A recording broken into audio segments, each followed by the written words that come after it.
이사야 9장 13절에서 17절 말씀 제가 봉독해 드리겠습니다.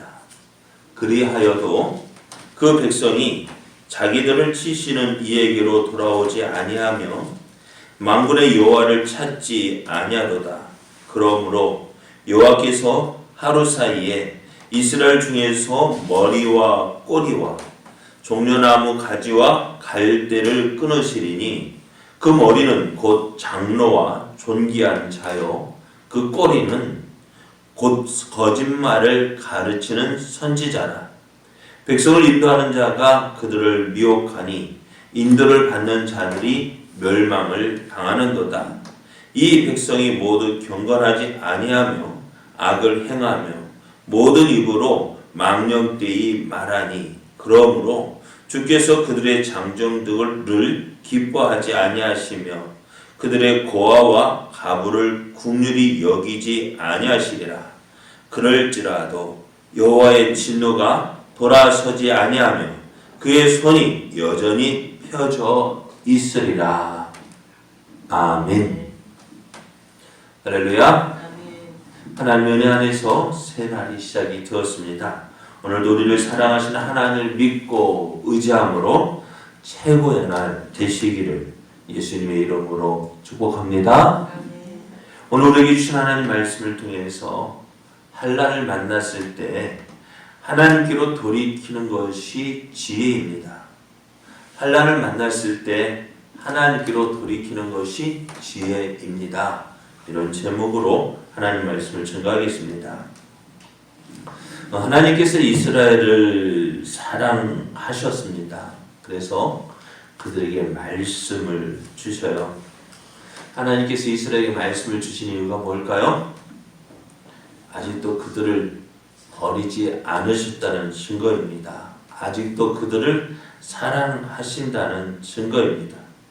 만일 이스라엘을 포기하셨더라면 너 이제 끝났어 하고 포기하셨다면 어떻게 하실까요? 어떻게 하실까요? 아무 말씀 안 하셔요. 관심도 없어요. 그냥 내버려둬요. 그게 어떻다는 거예요? 아무 말씀 안 하는 것이요. 어떻다고요? 편한 것 같지만 좋은 것 같지만은요. 그거 좋은 거 아니에요. 그러니까 믿는 사람은 우리는 어떻게 말씀을 듣잖아요. 말씀을 들리잖아요. 그죠?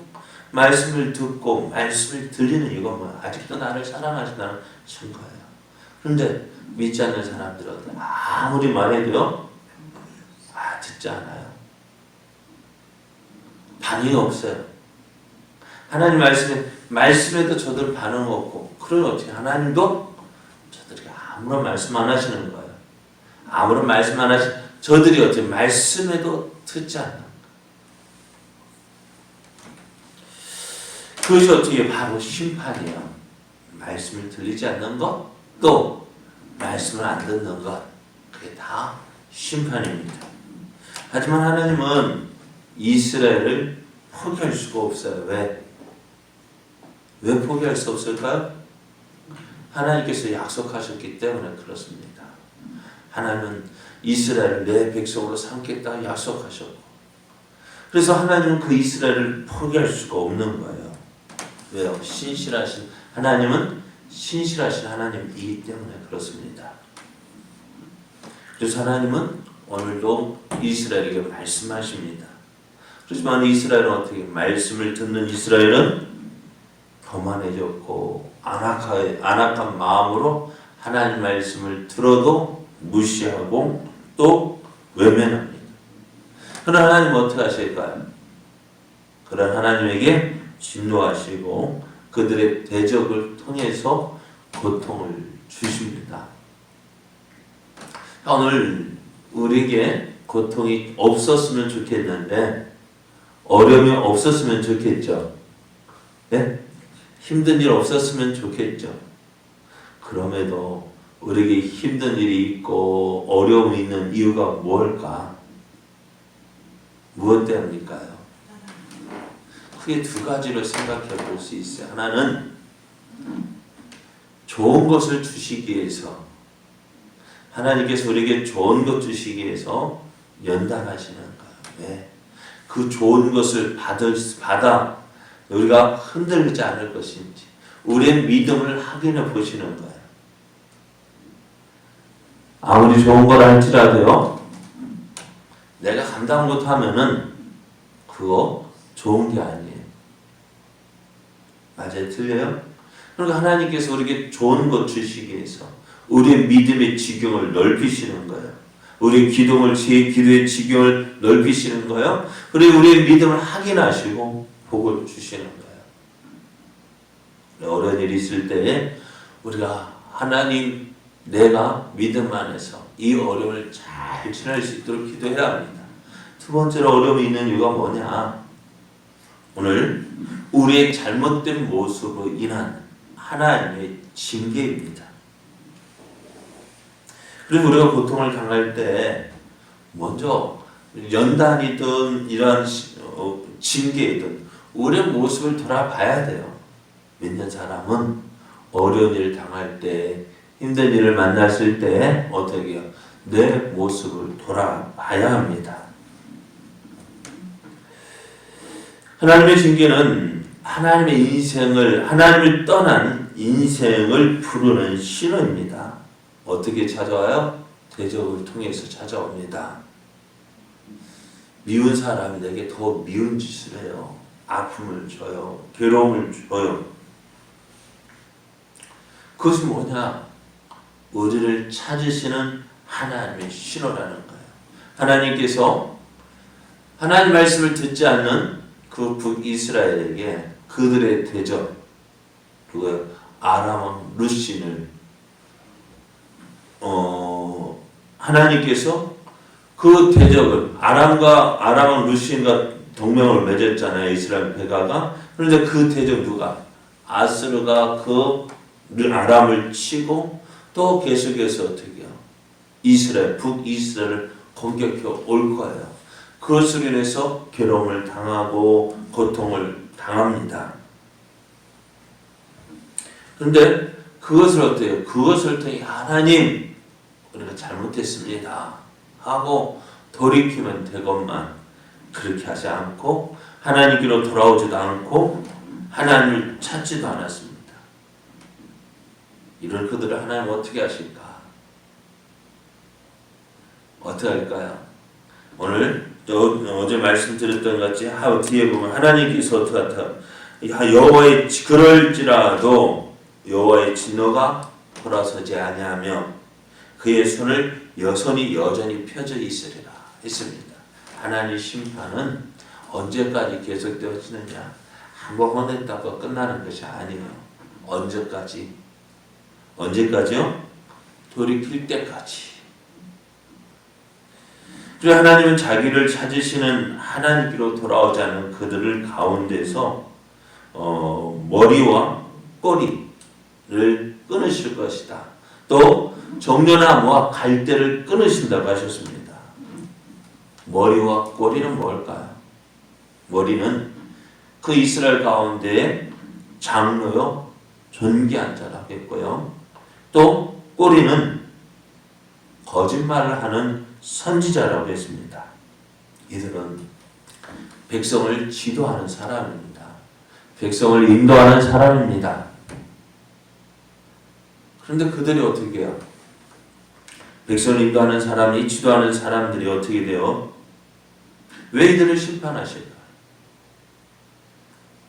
왜 이들을 심판하실까요? 그들이 잘못된 길을 가면 어떻게 될까요? 네? 소경을 인도하면 어떻게 돼요? 다 구덩이에 빠져버려요. 앞에 가는 소경이나 뒤에 따라가는 사람이나 다 어떻게 해요? 둘 다 구덩이에 빠질 수밖에 없습니다. 그래서 왜 지도자들을 심판하시느냐? 왜요? 그들은 백성들을 지도하는 사람들, 지도자들이 잘못된 길로 가면 어떻게 백성들도 어떻게 해요? 따라가는 거예요. 또 그래서 오늘 말씀에 또 왜 머리와 꼬리냐? 꼬리는 또 왜 누구냐? 앞서는 거짓말하는 선지자라고 했습니다. 선지자들이 하나님 말씀을 받아서 하나님 말씀을 전해야지. 무엇을 따라서? 앞에 있는 자기 욕심 따라서 하나님 말씀을 받고 말하고, 자기 욕심 따라서 자기의 생각을 말하고, 그렇게 따라갈 때 어떻게 될까요? 백성들은 어떻게? 그것이 옳다 해서 따라가다 보면은 어찌 될까요? 백성들 역시 그 모습 따라 살아가는 거예요. 백성들이 경건하지 않은 것 무엇 때문일까요? 지도자들이 경건한 삶을 살지 않기 때문입니다. 백성들이 악을 행하며 망령되이 말하는 것도요, 마찬가지예요. 지도자들이 그러한 삶을 살지 않기 때문입니다. 그런데 한 가지 기억할 것이 있습니다. 지도자들이 타락하고 그들이 잘못된 길로 인도했다 할지라도 그들을 따라가는 백성들의 죄가 면해지지 않는다는 거예요. 오늘 누가 이렇게 하던데요? 아니요. 그러기 위해서 우리는 어떻게? 우리도 말씀 앞에 올바로 서 있어야 돼요.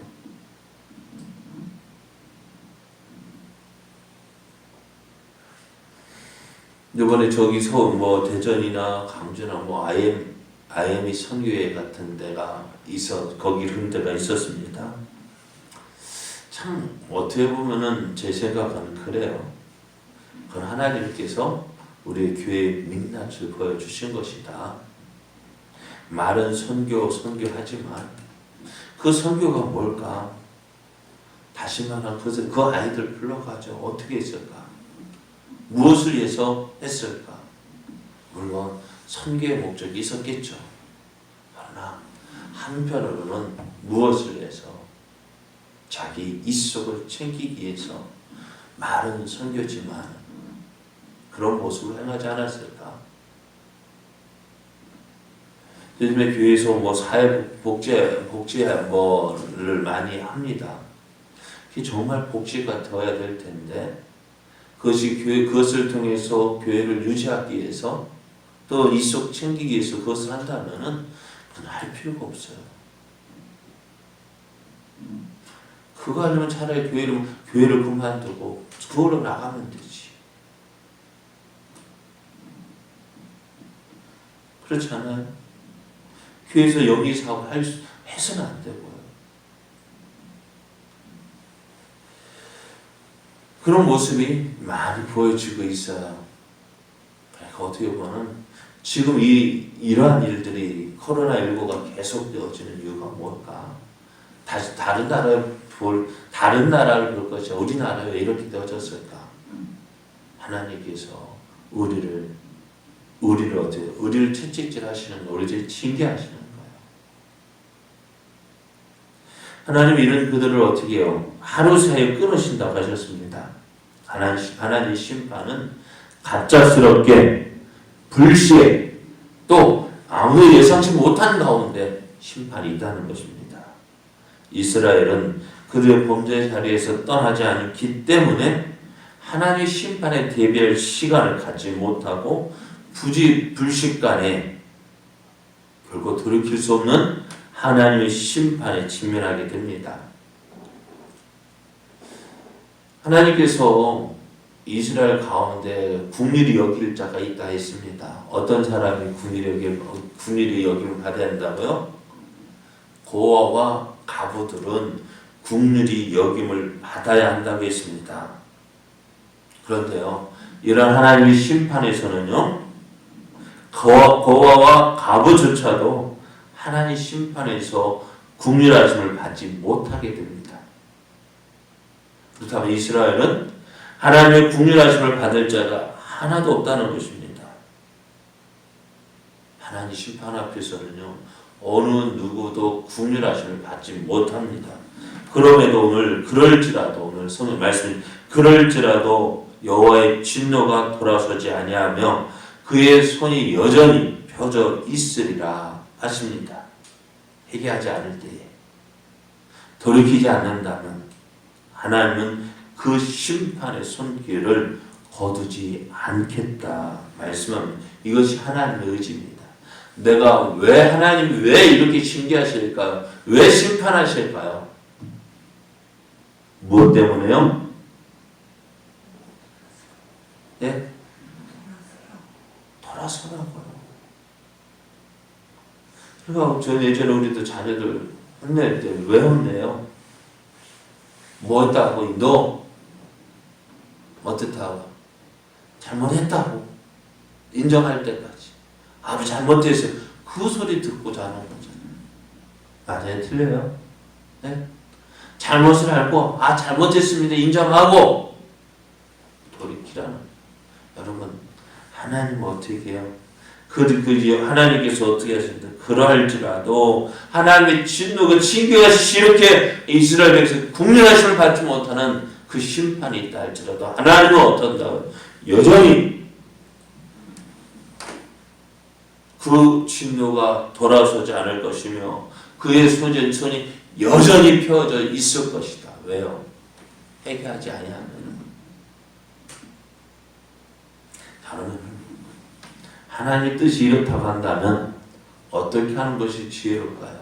빨리. 예? 빨리. 여러분 매 맞기 전에 돌이키는 것이 지혜로운 사람이고요. 예? 또 그때를 놓쳤다면 어떻게 해요? 한 대 맞았을 때 잘못했어요 하는 것이 지혜로운 사람. 그럼 아이도 어떻게 해요? 혼나는 가운데 지혜로운 아이는 어떨까요? 매 맞기 전에 그만둬요. 또 매 한두 대 맞다 잘못했어 금방 고집 꺾어요. 근데 미련한 아이는요 때려보세요. 누가 이기나 누가 지나 한번 봅시다. 그게 뭐예요? 고집 부린 아이 어떨까요? 더 맞아요. 그거 어떻게 지혜로운 거예요? 예? 내가 잘못했다. 그 말 한마디면 될 건데. 근데 예전에 우리가 그래서 아버지 혼낼 때 엄마는 뭐라 해요? 옆에서. 예? 야, 잘못했다고 해. 그 아버지가 왜 들겠어요? 잘못한 거 인정하고 오늘 환난을 만났을 때 어려움 만났을 때 어때요? 매 한 대 더 맞기 전에 돌이키는 것이 지혜로워서 여전히 하나님의 손이 어떻다. 그러할지라도 하나님의 진노가 돌아서지 아니하며 그의 손이 여전히 펴져 있으라. 이렇게 국률하심을 받지 못하는 심판을 한다 할지 그걸 것이라는 것이 아니라 어떻게 해요? 돌이킬 때까지요. 하나님은 돌이킬 때까지 어떻게 하신다? 이 진노의 손길을 거두지 아니하신다고요. 빨리 회개하고 돌이키는 거예요. 그래서 오늘 우리도 이 어려움의 때에 우리가 해야 할 일이 무엇일까? 나는 아닌데요. 알 수 있어요. 그러나 한 가지 일단 그들을 위해서 기도하지 않은 것. 지도자들을 위해서 기도하지 않은 것. 그것이 우리의 잘못입니다. 그래서 우리가 지도자를 위해서 기도해야 할 이유가 바로 여기에 있어요. 여러분이 저를 위해서 기도해야 될 이유가 바로 여기에 있습니다. 그래서 오늘 하나님 앞에 우리의 모습을 고백하고 하나님 우리가 기도하지 않았습니다. 우리가 잘못 살았습니다. 먼저 다른 사람 탓하기 전에 먼저 내 잘못부터 구하고 또 그래서 이제 어떻게 지도자를 위해서 다른 사람을 위해서 기도할 수 있는 이 아침 되어지기를 원합니다.